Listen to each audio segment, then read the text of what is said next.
tal amigos? ¿Cómo están? Bienvenidos a su programa Diálogos Divinos. Les saludamos el doctor Salvador Tomasini. Hola amigos. Alejandro Carrega. Hola, buenas noches. Y su servidora Alejandra López.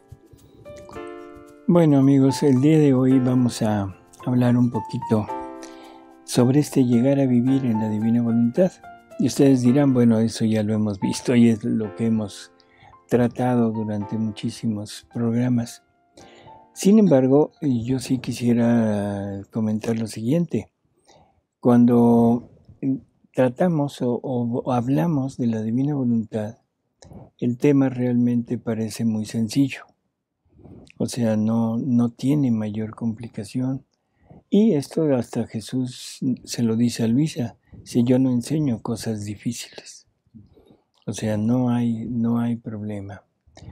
Sin embargo, cuando ya estamos tratando de integrarlo, este conocimiento, entonces aquello que es muy sencillo, dicho por Jesús de una manera muy simple, se vuelve tremendamente complicado. Tremendamente complicado, y todo es debido, o sea, a nuestra voluntad. Nuestra voluntad todo lo trastorna, todo lo tergiversa, y empezamos a meter o poner palabras, ideas, conceptos nuestros en toda la claridad que Jesús va exponiendo. Así que yo diría, bueno, ¿y cuál es la razón de todo esto? En realidad yo pienso que el problema está primero en un desconocimiento total de nuestra doctrina, de la doctrina de la Iglesia. O sea, resumida en el catecismo de la Iglesia Católica. Parece mentira, o sea, que yo diga esto, pero esto se da en todos los niveles. No importa la persona, no importa a qué se dedique, no importa su oficio, no importa nada. Hay un desconocimiento total de lo que es nuestra doctrina. ¿Por qué digo esto? Bueno, es muy sencillo. El punto clave de la divina voluntad, así para decirlo rápido, pues no es más que la divinización del hombre, punto. Pero a la hora que uno dice esto, todo mundo brinca, todo mundo se altera, todo mundo tiene una idea de que estamos hablando de cosas, de herejías, en fin. Y sobre todo, o sea, cuando se habla de esto a nivel religioso, la reacción es muy, ¿cómo diríamos? Violenta, ¿sí? Uh-huh. Así es. Cuando que el catecismo de la Iglesia Católica nos va llevando de la mano poco a poco para irnos diciendo así, A, B, C, D, el caminito perfecto de que Dios nos quiere compartir todo lo que Él es, que nos quiere compartir su naturaleza divina, su divinidad, su vida, su voluntad, sus obras, sus atributos, que nos quiere otro Él. Sencillísimo. En el Evangelio Jesús lo dijo, que seamos uno con ellos, con el Padre, con el Espíritu Santo y con Jesús, que seamos uno con ellos. O sea, dice, como tú y yo somos uno. Muy sencillo, pero qué difícil comprender, qué difícil aceptarlo. Jesús dice dentro de los escritos que no podrán decir que no es verdad, pero sí podrán decir no creo. Y esa palabra es la que se da, no creo que sea así. No creo que Jesús pida esto. No creo que Jesús me pida dejar todo lo anterior. No creo. Eso es así contundente. Segundo, un total desconocimiento de la finalidad que Dios se marcó al crear. O sea, todos tenemos la idea de un Dios que es infinito, que es totalmente autosuficiente, o sea, no necesita nada menos de la criatura, y que todo fue una manifestación de amor de Él, pero de un amor que en realidad nada más es por ese exceso de amor que quiere dar, y que le crea criaturas somos nosotros. Crea criaturas para darnos todo lo de Él, o sea, su felicidad, su cielo, su compañía, todo. Pero de nosotros le demos algo, no, eso no se puede. Porque Dios ya no necesita nada, Dios está completo, Dios todo. Por lo tanto, no tenemos una clara comprensión ni de qué es Dios. O sea, cuando San Juan nos dice que Dios es amor, no entendemos nada. Pensamos que el amor es nada más dar. Por lo tanto, no comprendemos lo que es el amor. No tenemos una comprensión de quiénes somos nosotros. O sea, ¿para qué estamos en este mundo? Si no comprendemos quién es Dios, si no comprendemos cuál es la finalidad de Él para crear, si no entendemos cómo fuimos creados nosotros, y menos en la actualidad en la que en realidad se piensa que el hombre ya no fue creado, sino que el hombre viene de evolución. ¿Sí? Nos han machacado tanto esto que ahora ya en muchos lados ya no la creímos. Ya no la creímos, bueno, pues cada quien tiene su forma de pensar. Luego, el cambio que se nos propone aquí es el mismo cambio del pueblo judío que hubo en el pueblo judío. O sea, el cambio del Antiguo Testamento al Nuevo Testamento. Y la idea que el pueblo judío tenía del Dios de los ejércitos, del Dios de la guerra, del Dios que iba a darles todo el mundo para ellos, para dominar, y que mandaba destruir pueblos y todo. Ese era el concepto que tenía el pueblo judío. Cuando llega Jesús a este mundo y habla de Abba, Padre, lógico, dijeron, no, un momento, ese no concuerda con el Dios que conocemos. Ese no es Yahvé, este es un hereje. Y por eso es que lo desechan. Y bueno, creo que hasta la fecha todavía andan en estos dilemas, ¿no? Lo mismo nos está pasando ahora a nosotros.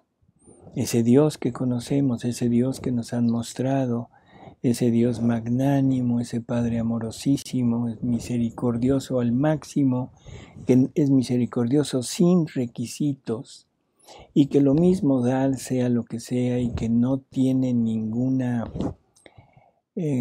¿cómo diríamos? Ninguna cosa en contra de nadie. Objeción.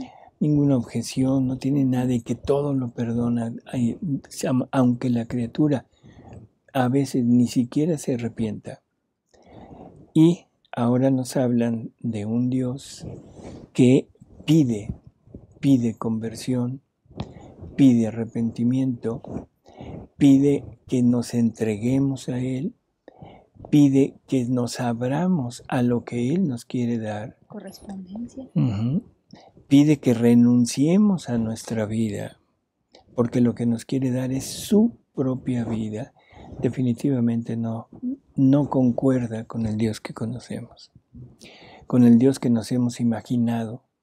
Y lógico, rechazamos esto. Otra de las cosas que tenemos en contra es el desmedido apego a todo lo que tenemos, a todo lo que hemos practicado, a todo lo que nos han infundido, tanto de conocimiento como de prácticas. Cuando se habla de que ahora Jesús nos invita a hacer cosas que no tienen nada que ver con lo anterior y que lo anterior era bueno, era lo que Él había pedido, pero que ahora nos pide una entrega total y una diferente manera de interactuar con Él. Ahí también es el apego, es la parte de la voluntad humana que se apega tanto a lo material, a lo moral y a lo espiritual. En fin, esto es el punto, así rápidamente para decirlo. ¿Qué intentamos con este programa? Vamos a hablar un poquito de la intención. ¿Por qué de la intención? Bueno, creo que mejor que Jesús nos lo diga. Es una lectura del libro 12, Volumen Sí. 12, lectura 152, febrero 16 de 1921. Dice Jesús, hija mía, para entrar en mi querer no hay caminos, ni puertas, ni llaves, porque mi querer se encuentra por todas partes, corre bajo los pies, a derecha, a izquierda y sobre la cabeza, por todas partes. Para entrar, la criatura no debe hacer otra cosa que quitar la piedrecilla de su voluntad, pues si bien está en mi querer, no toma parte ni goza de sus efectos, volviéndose como extraña en mi querer, porque la piedrecilla de su voluntad impide a mi querer correr en ella. Igual que las aguas son impedidas por las piedras de las playas para correr por doquier. Pero si el alma quita la piedra de su voluntad, en ese mismísimo instante, ella corre en mí y yo en ella, y encuentra todos mis bienes a su disposición, fuerza, luz, ayuda, lo que quiera. He aquí porque no hay caminos, ni puertas, ni llaves. Basta que quiera y todo está hecho. Este es el punto clave de esta lectura. Basta que la criatura lo quiera y todo está hecho. Claro, no se trata del querer humano, no se trata de decir, yo quiero esto. Estamos llenos de ese querer. Parecen los buenos deseos de Año Nuevo, los buenos, ¿cómo se llama? Las buenas intenciones de Año Nuevo, ¿no? Propósitos de Año Nuevo. Yo quiero esto. Y resulta que cuando mucho será, ¿qué? 2, 3, 4 semanas, y eso ya es decir mucho, y se pierde. Entonces no se trata de ese querer, se trata de este querer que vamos a analizar el día de hoy, que es la intención, Así que, bueno, pues vamos a empezar. Uh-huh. ¿Sí? Bueno, Es la lectura es del libro 2, lectura 20, mayo 7, 1899. Dice Jesús, mi persona está circundada por todas las obras que hacen las almas, como por un vestido, y a medida de la pureza de intención y de la intensidad del amor con el cual se hacen, así me dan más esplendor. Y yo daré a ellas más gloria, tanto que en el día del juicio las mostraré a todo el mundo, para hacer conocer el modo como me han honrado mis hijos, y el modo como yo los honro a ellos. Hija mía, ¿qué será de tantas obras, aún buenas, hechas sin recta intención, por costumbre y con fines de interés? ¿Cuál no será su vergüenza en el día del juicio, al ver tantas obras buenas en sí mismas, pero marchitas por su intención, que en vez de darles honor como a tantos otros, las mismas acciones les producirán vergüenza? Porque no son las obras grandes lo que miro, sino la intención con la cual se hacen. Aquí está toda mi atención.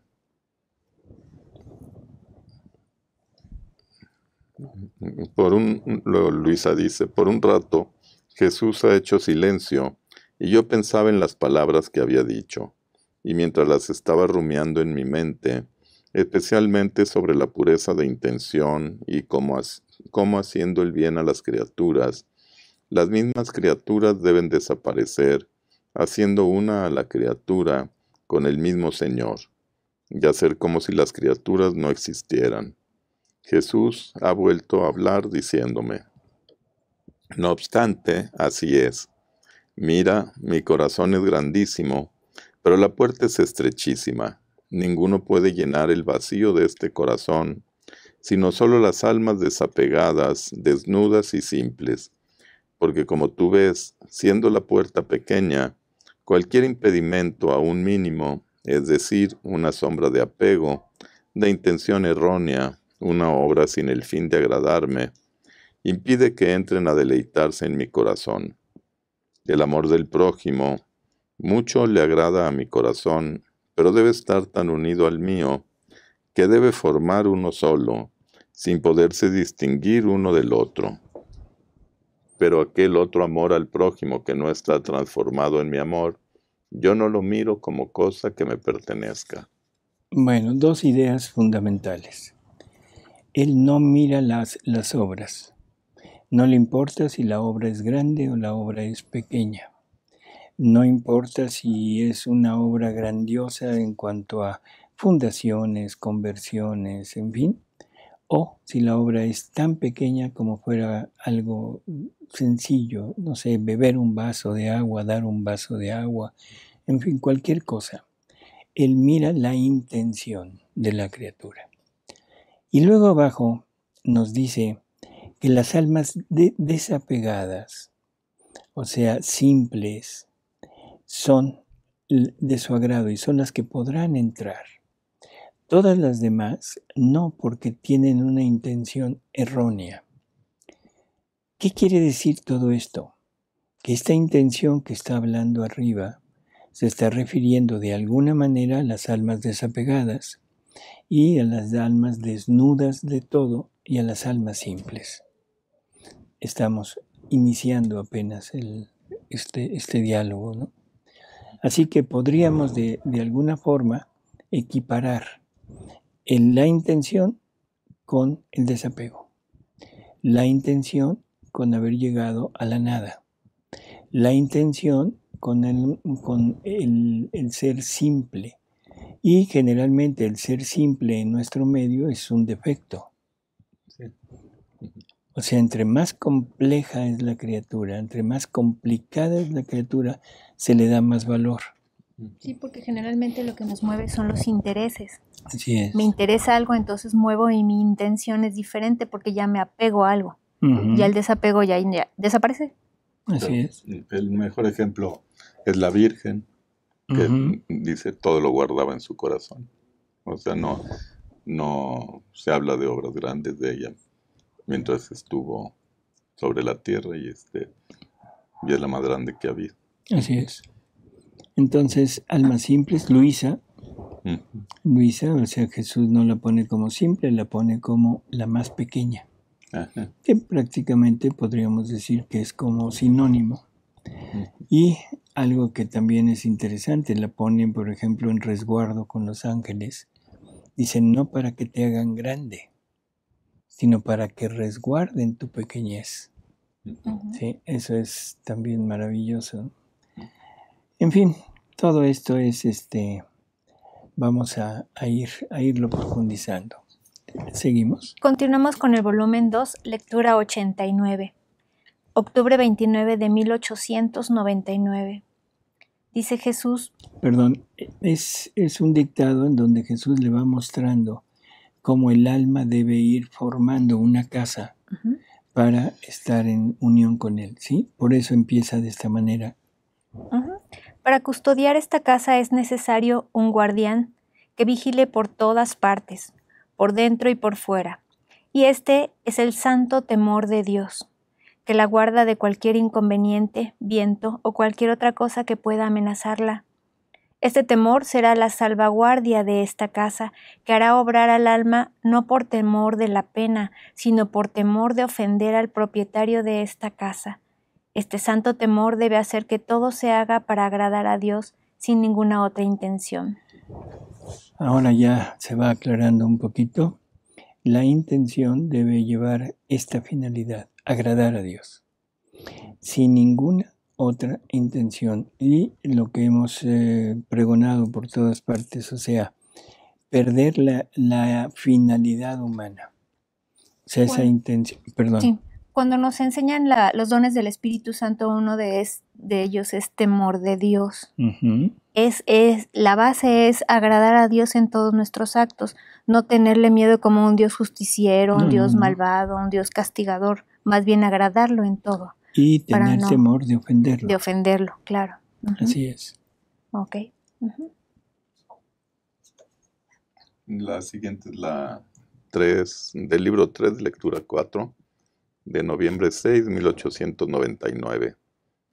Dice Jesús, todo lo que se hace con la única finalidad de agradarme. Ojo con esto.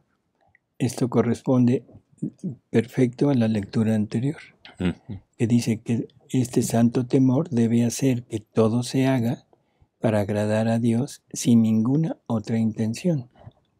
Y aquí es todo lo que se hace con la única finalidad de agradarme. Resplandece ante mí de una manera tal que atrae mis miradas divinas y me agrada tanto que a esas acciones, aunque fuesen solo un movimiento de pestañas, les doy el valor como si fueran hechas por mí. En cambio, las otras acciones, que en sí mismas son buenas y aún grandes, no hechas únicamente para mí, son como ese oro enlodado y lleno de herrumbre que no resplandece, y yo no me digno ni siquiera mirarlas. Bueno, o sea, volvemos al punto, no importa la obra, aunque sea un simple pestañeo, pero todo dirigido para Él, todo para agradarlo a Él, y eso es mucho más grande y más meritorio ante Él, y sobre todo le da más gloria y más felicidad que todas las obras grandes, que no son hechas única y exclusivamente con ese fin. Luisa dice: ah, Señor, qué fácil es que el polvo ensucie nuestras acciones. Y Jesús dice: no se necesita poner atención al polvo, porque éste se sacude. A lo que hay que atender es a la intención. Uh-huh. ¿Qué nos dice esto? Pues que la intención es la importante. Sí, y el polvo. Esos son los actos de cada día que no les ponemos la intención de hacerlos en la divina voluntad. Es bajo nuestra voluntad humana. Más bien como las imperfecciones, ¿no? La debilidad humana que aparentemente podría manchar, o sea, las obras que se están haciendo, pero que en realidad, o sea, Jesús dice, ese no importa. Lo que importa es la intención. Yo pongo atención a la intención. Sí, porque arriba dice, en cambio las otras acciones que en sí mismas son buenas y aún grandes, no hechas únicamente para mí, son como ese oro enlodado. Uh-huh. El lodo cuando se seca es polvo. Entonces el oro enlodado, el oro es la intención. Es la intención y el polvo se sacude. Uh-huh. Así es. Uh-huh. Bueno. Luego es del libro 3, lectura 65, abril 25 de 1900. Dice Luisa: entonces he visto en el pecho de nuestro Señor, y tenía un espejo tercísimo, y parecía que quien caminaba rectamente quedaba todo absorbido en ese espejo.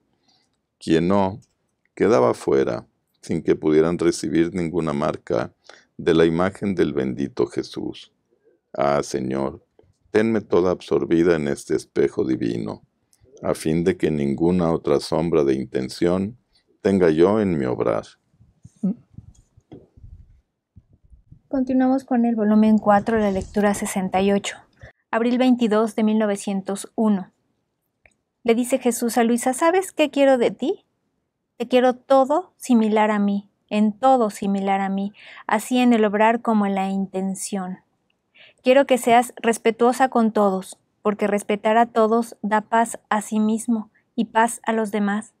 Que te tengas como la mínima de todos y que todas mis enseñanzas las rumies siempre en tu mente y las conserves en tu corazón, a fin de que en las diversas ocasiones las encuentres siempre listas para servirte de ellas y ponerlas en ejecución. En suma, quiero que tu vida sea un desbordamiento de la mía. Te quiero en todo similar a mí, ¿sí? Y pone la intención. O sea, ¿qué intención habrá tenido Jesús? O sea, ¿cuáles serán las intenciones de Jesús? Redimirnos. Rehacer al hombre. Rehacer al hombre, el pagarle al Padre en gloria, en honor, en amor. O sea, esas eran las intenciones de Jesús, ninguna intención propia.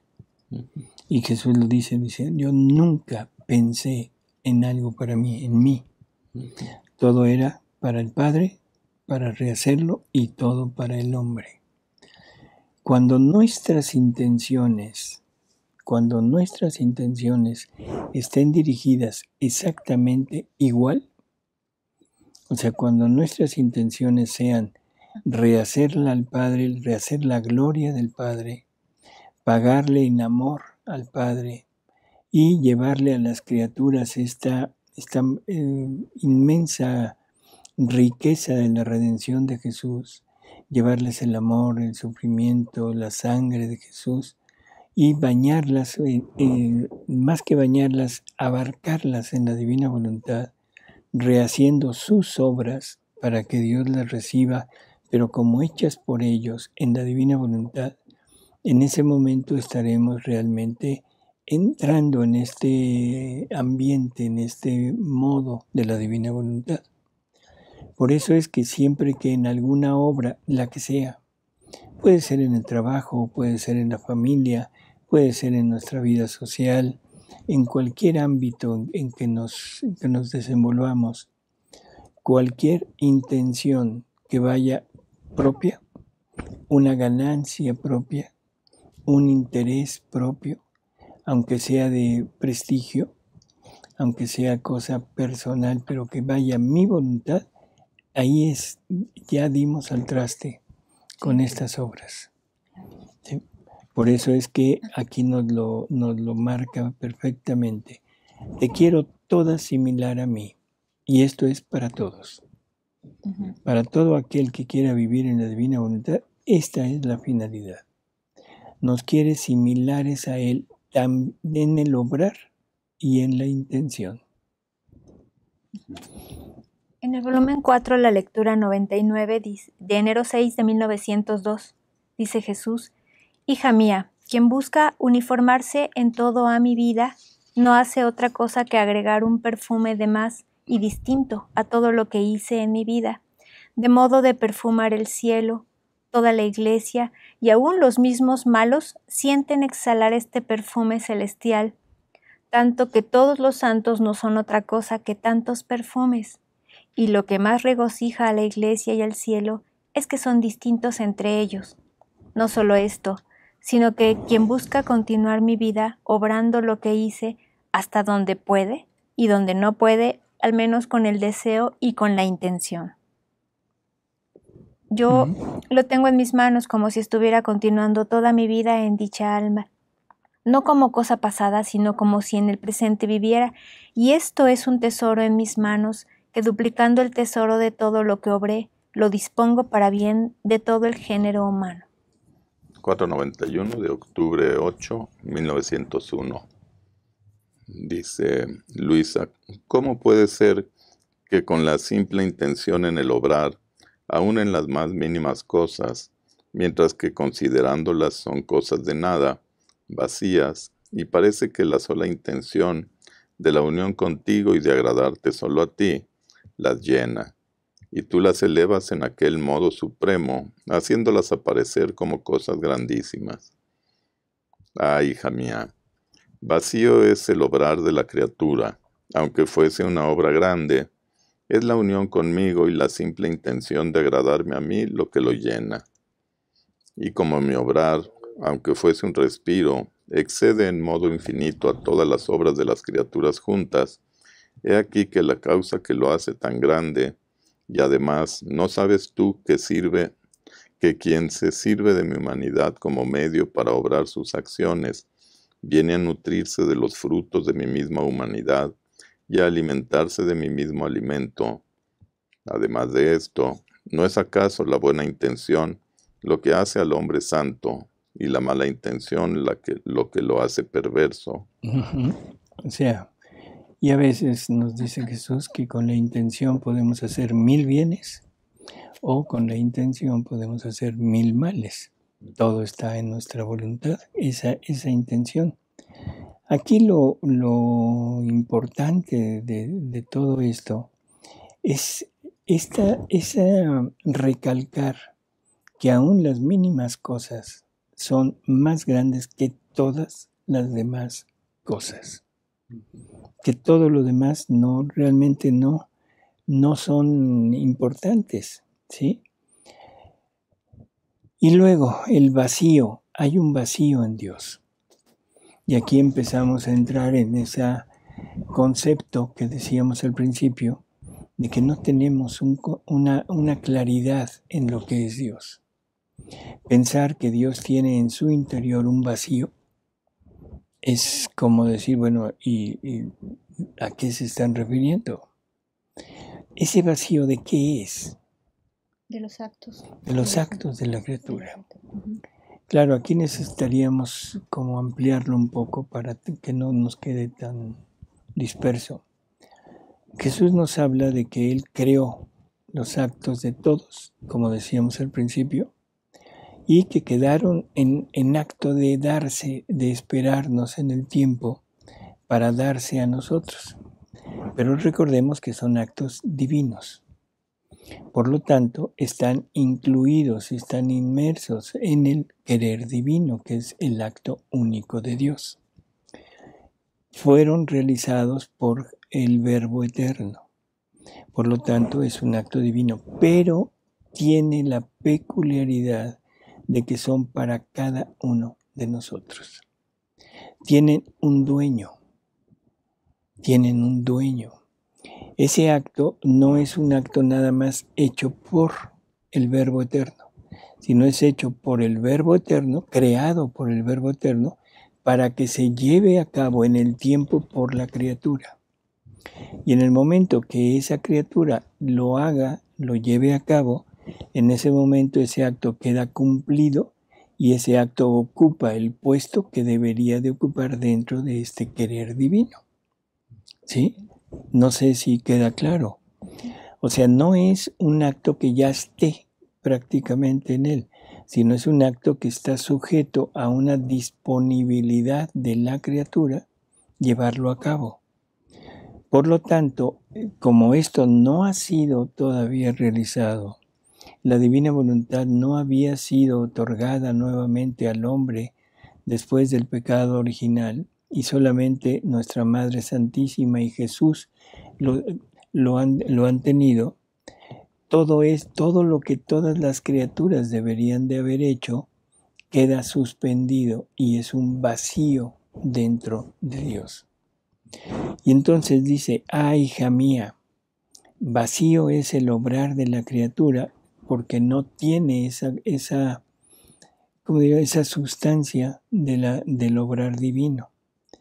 Pero es un vacío que si se llena con el querer divino, con la voluntad divina, podrá ir llenando el vacío que hay en Dios mismo. Y Dios empezará a tener lo que siempre ha deseado.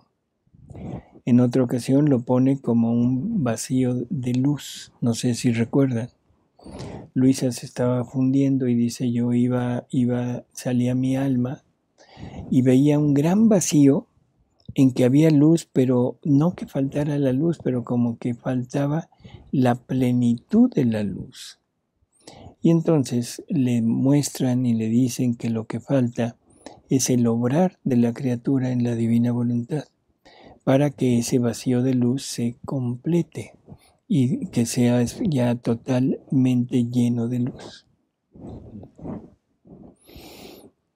Vamos a seguir. Es del libro 4, lectura 94, octubre 21, 1901. Hija mía, cuando el alma hace todo por mí, todo queda encerrado dentro de este cerco. Nada queda fuera. Así fuera un suspiro, un latido, un movimiento cualquiera, todo entra en mí, y en mí todo queda numerado, y yo en recompensa los derramo en el alma, pero duplicados de gracia, de modo que el alma derramándolos nuevamente en mí, y yo en ella, llega a adquirir un capital sorprendente de gracia. Y todo esto es mi deleite, esto es, dar a la criatura lo que me ha dado como si fuese cosa suya, agregando siempre de lo mío. Y quien con su ingratitud impide que le dé lo que quiero, impide mis inocentes delicias. Ahora, quien no obra por mí, todo queda fuera de mi cerco, dispersado como el polvo por un viento impetuoso. Bueno, creo que es otra vez lo mismo. Continuamos con el volumen 4, la lectura 138. julio 28 de 1902. Lo que te recomiendo es el espíritu de continua oración. Buscar siempre el alma, el conversar conmigo, sea con el corazón, sea con la mente, sea con la boca, y hasta con la simple intención.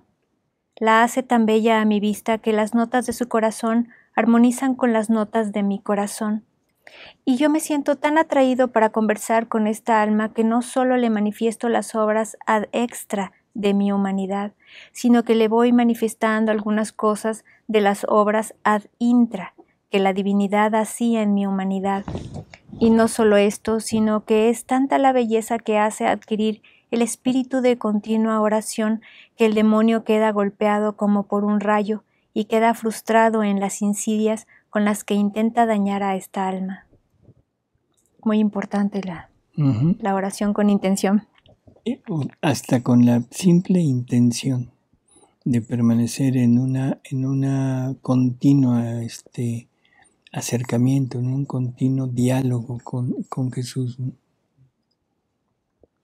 En el volumen 5, la lectura 10, mayo 11 de 1903, le dice Jesús a Luisa: la paz pone en su lugar a todas las pasiones, pero lo que triunfa sobre todo, que establece todo el bien en el alma y que todo santifica, es el hacer todo por Dios, es decir, obrar con recta intención de agradar solo a Dios. Es otra vez una repetición y parece que estamos repitiendo y repitiendo y repitiendo, pero Jesús, creo que es una pedagogía divina. Y en alguna ocasión Luisa se lo comenta, le dice, es que es continuo lo que me dices y es repetitivo. Y Jesús le dice, sí, porque el hombre es repetitivo en sus pecados, sí. O sea, en su actuar. Nos quejamos de que es repetitivo, nos cansa lo repetitivo, pero somos los seres más repetitivos que existen. Tomando en cuenta, por ejemplo, al joven, al niño, al adulto, o sea, todos son repetitivos en sus actos. El niño es repetitivo en su juego. Y cuando toma un juego, generalmente lo repite, lo repite, lo repite, lo repite. El joven, el adolescente, el adulto joven, o sea, es repetitivo en su forma de pensar, es repetitivo en su rechazo a Dios, es repetitivo en toda esa búsqueda de cosas que le agraden, que le satisfagan sus sentidos. El adulto es repetitivo en ese afán de búsqueda, de progreso, de obtener, de poder, de cosas materiales, de cosas satisfactorias al sentido. Y así, el adulto grande, el adulto ya mayor, ese ya no es repetitivo, ese es obstinado. ya no es repetitivo, es obstinación lo que tiene, y es una obstinación sobre su modo de ser, ¿sí? Entonces Jesús tiene que ser repetitivo en su enseñanza, y esto es lo que nos está diciendo. Vamos a continuar. Es en la lectura 732, julio 21, 1906. Hija mía, todas las acciones humanas, aun santas, hechas sin una intención especial para mí, salen del alma llenas de tinieblas, pero hechas con recta y especial intención de agradarme, salen llenas de luz, porque la intención purifica la acción. Este es otro punto. No importa lo que hagamos, si la intención es agradarlo, es una obra hecha para él, eso purifica la acción. ¿Sí? No hay que estar buscando obras específicas para agradar a Dios. Puede ser tan simple, tan sencillo como, no sé, el barrer, ¿sí? El cocinar, el caminar, el conducir un automóvil, en fin, cualquier obra que hagamos. Simplemente el descanso, pero que sea un descanso que lleve la intención de agradar a Dios. Por eso es que Jesús nos dice, vivir en la divina voluntad no es un cambio de acción, sino un cambio de intención. ¿Sí? la lectura 767, noviembre 18, 1906. Dice: las obras sin espíritu interior y sin recta intención envanecen el alma. Hija mía, si a un alimento se le pudiera separar la sustancia y una persona lo comiera, valdría nada, más bien serviría para inflar su estómago. Así son las obras sin espíritu interior y sin recta intención, vacías de sustancia divina. Valen nada y sirven solo para inflar a la persona, así que reciben más daño que bien. Qué ejemplo tan preciso. O sea, imaginemos que vamos a comer. ¿Qué te gusta, Alejandro? Pues Pues unos todo. tacos. Unos tacos. Pero unos tacos a los que le quitaran, que le quitaran la proteína de la carne. Supongo que son de carne. Sí. Que le quitaran toda la sustancia de la harina, de la masa, que le quitaran todo lo que es utilizable como alimento nuestro. ¿Qué pasaría? Pues nada, no nos aprovecharía. Y a lo más podríamos tener esa inflamación del vientre. ¿Qué pasa con las obras hechas sin intención? Nos envanecen y nos inflamos, pero nos inflamos en el espíritu, creyendo que hemos hecho cosas buenas, cosas grandes, que son meritorias y que son agradables a Dios. Y entonces andamos así todos como apenas pudiendo movernos. O sea, unos dicen que como pavo real, pero que en realidad lo que está diciendo Jesús están inflados en su espíritu. En fin. En la lectura 929 de marzo 8, 1910, dice: hija mía, la recta intención es luz al alma, la convierte en luz y le da el modo de obrar a lo divino. El alma no es otra cosa que una estancia obscura, y la recta intención es como sol que entra y la ilumina. Con esta diferencia, que el sol no convierte los muros en luz, y el recto obrar transforma todo en luz. Bueno. Luego viene la 17-9 de agosto 14, 1924. Hija mía, ¿quieres girar siempre en mi querer? ¿O con qué ganas y con qué amor quiero que gires siempre en mi querer? Tu alma será la rueda, mi voluntad te dará la cuerda para hacerte girar velozmente sin detenerte jamás. Tu intención será el punto de partida de a dónde quieres ir, qué camino quieres tomar, si al pasado o bien en el presente, o quieres deleitarte en los caminos futuros, a tu libre elección. Ese es un punto que es muy, muy importante. O sea, los giros, con el giro en la divina voluntad, o sea, todo está contenido en ella, pasado, presente y futuro. En Dios no hay tiempo. En Dios es un eterno presente. Y ahora es la intención la que hará que este giro se coloque en cualquiera de las acciones de Dios, no importa cuáles, pasadas, presentes o futuras, en el tiempo, porque en Dios no hay tiempo, pero podremos hacerlo gracias a la intención. Recordemos que la divina voluntad contiene la fuente de todos los actos de Dios y que Él lo pone a disposición nuestra para que lleguemos y los tomemos y los usemos para mayor gloria de Él, para corresponderle en amor y para mayor gloria también del alma. Así que esa es la intención. Vamos a la 3214, digo ya como parte quizá final de esto. Volumen 32, lectura 14, junio 15, 1933. Ahora, tú debes saber que yo no miro la acción externa de la criatura, sino la intención que forma la vida de la acción. Ella es como el alma de la acción. Esta se vuelve como el velo de la intención. Sucede como el alma al cuerpo, que no es el cuerpo el que piensa, el que habla, palpita, obra y camina, sino que el alma da vida al pensamiento, a la palabra, al movimiento. Así que el cuerpo es velo del alma.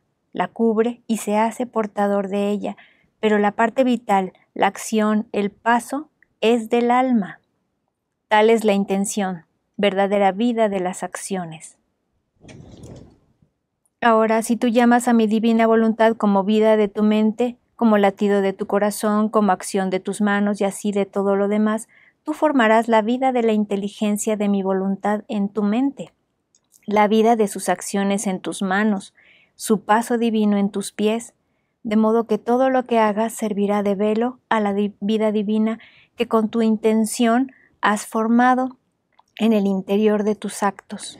Bueno, con esto creo que más o menos hemos visto qué es la intención, o sea, bueno, no qué es, qué significa la intención.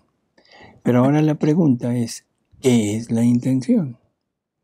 ¿Sí? O sea, porque nosotros tenemos la idea de decir, como dije al principio, voy a hacer esto, quiero hacer esto, pero ¿qué tanto? Bueno, primero, nace o parte de una voluntad humana. Por lo tanto, esa voluntad humana y ese movimiento de voluntad humana no puede entrar en la voluntad divina. Entonces, ¿qué es la intención? Pues sería como hacer sin ver si tuvo resultado. Bueno, más o menos sería como una de las particularidades de la intención. Vamos a leerlo. Jesús le contesta, ¿pero qué cosa es la intención? ¿Qué cosa es la intención? Es tu voluntad, que haciendo una llamada a la mía se vacía de sí misma y forma el vacío en su acto para dar el puesto a la acción de mi voluntad. Creo que con esto terminamos nuestro programa. En esta definición que nos da Jesús de lo que es la intención. Es la voluntad humana que llama a la voluntad divina, se vacía de sí misma, o sea, quita todo lo suyo y le da el puesto de regidor de nosotros a la divina voluntad. Esa es la intención. Entonces, cuando nosotros vayamos a decir, tengo la intención de hacer esto, debemos repensar en esta definición. Es mi voluntad que le dice a la voluntad divina, ven, estoy vacía de todo, ya me quité todo totalmente. Lléname con lo tuyo para ahora que la acción sea una acción tuya. ¿Sí? Eso es la intención. Con esto, o sea, hemos intentado de una manera muy rápida el ir mostrando la necesidad, los efectos y el gusto que le da a Jesús la intención de la criatura. Y entonces, doctor, en la lectura que dice Jesús que en Dios no hay intenciones, sino que hay acciones. Bueno, es que para que haya una intención se requiere, de acuerdo a lo que leímos ahorita de lo que es la intención, vaciarse de sí mismo para llenarse de Dios. Dios no necesita vaciarse de nada. Y Dios en su infinitud y en su poder, Él no pasa de pensar algo, de tener la intención de hacer algo, no pasa por el caminito de ir preparando, de ir haciendo hasta concluir, sino todo en un momento, el momento que Él piensa algo, en ese momento está hecho. O sea, cuando Él dice que debemos pasar a con las mismas intenciones de Él, lo que nos está diciendo es, entra en mi voluntad y ahí ya no tendrás intenciones sino actos. Actos. Por eso al principio lo que leímos, o sea, tú quieres entrar en mi voluntad, ya está hecho. Si te acuerdas de esa primera lectura. O sea, no hay un camino, sino es, lo quieres, realmente tienes la intención, ya está.